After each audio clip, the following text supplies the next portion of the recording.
ఆలు కర్రీలో పుదీనా వేద్దామనేసి ఫ్రిడ్జ్‌లో పుదీనా చూస్తే లేదు. ఇంకా సరే మనం పెంచుకున్న చెట్టుకి పుదీనా ఉంది కదా! దాన్ని కట్ చేసి ఎందుకు వేయకూడదు అనేసి ఇంకా ఇలా బాల్కనీలోకైతే వచ్చేసాను. కొంచెం పుదీనా అయితే తెంపుకుంటున్నాను. నాకైతే చెట్లు పెంచడం చాలా ఇష్టం.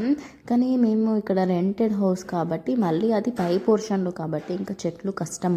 సో, అందుకని ఒక 2, 3 కుండీలు ఆంటీకి తెలియకుండా మెయింటైన్ చేస్తున్నాననమాట. ఇటు సందులో పెట్టుకొని అలా ఉంటుంది మరి నాతో. అండ్ రెగ్యులర్ ఆలు కర్రీయే, కాకపోతే ఇందులో కొంచెం చిన్న చేంజ్ అండి. ఏం లేదు, ఫస్ట్ ఆనియన్స్ ఇంకా పచ్చిమిర్చి వేయకండి, పచ్చిమిర్చి తర్వాత వేయాలి, అది నేను చెప్తాను. ఫస్ట్ మంచి ఆయిల్లో కొంచెం పుదీనా ఆనియన్స్ బాగా ఫ్రై అయిన తర్వాత పచ్చిమిర్చి కొత్తిమీర నువ్వులు కొంచెం సాల్ట్ వేసుకొని పేస్ట్ రెడీ చేసి పెట్టుకోండి. ఇందాక నేను వేసిన పేస్ట్ అదే. సో కొంచెం మిక్సీ ఇలా స్మూత్ పేస్ట్ లాగా పట్టేసిన తర్వాత అది తీసుకొచ్చి ఇందాక ఆయిల్ ఉంది కదా, ఆయిల్లో వేసి బాగా మిక్స్ చేసేసుకోవడమే. అండ్ ఎప్పుడైనా మీరు ఆలు కర్రీ ఇలా ట్రై చేశారా? చేయకపోతే ఇప్పుడు చేయండి, మీ ఇంట్లో వాళ్ళందరూ ఫిదా అయిపోతారు.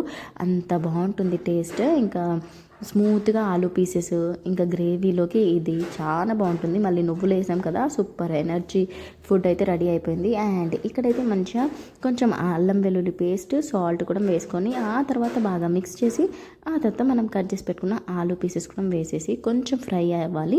మీరు కావాలంటే టమాటో వేయచ్చు, లేకపోతే లేదు, ఆలు ఫ్రై లాగా కూడా ఉంటుంది, అది ఆప్షనల్. నేనైతే ఒక 2 మీడియం సైజ్ టమాటోస్ అయితే తీసుకొని మంచిగా ఇలా కొంచెం ఆలు అంతా ఫ్రై అయ్యి ఇలా నూనె మొత్తం ఇలా వచ్చేసింది కదా, అప్పుడు టమాటో పీసెస్ వేసుకోండి. ఆ తర్వాత మూత పెట్టేసి మంచిగా దాంట్లో వాటర్ పోసి పెట్టండి. దానివల్ల కింద మాడిపోదు, ఇంకా ఆలు టమాటో పీసెస్ కూడా బాగా కుక్ అవుతాయి. చూడండి ఇలా. సో ఇలా కుక్ అయిన తర్వాత మీరు లాస్ట్లోకి కొంచెం ఏమంటారు కొత్తిమీర వేస్తే వేయొచ్చు, లేకపోతే ధనియాల పొడి వేసేసి స్టవ్ ఆఫ్ చేసేసుకుంటే మన ఆలు కర్రీ అయితే రెడీ అయిపోద్ది. పిల్లలు ఇష్టంగా తింటారు. రైస్లోకైనా చపాతీలోకైనా సూపర్ టేస్టీగా ఆలు కర్రీ ఇలా రెడీ అయిపోయింది. సో ఇది మీకు నచ్చిందా? నచ్చితే లైక్ అండ్ సబ్స్క్రైబ్ చేసుకోవడం అస్సలు మర్చిపోకండి. ఇన్ కేస్ ఇంతవరకు ఇది ఈ స్టైల్లో రెసిపీ చేయకపోతే నెక్స్ట్ టైం ట్రై చేయండి. మీకు ఎలా వచ్చిందో కామెంట్స్లో చెప్పండి. See you also, bye.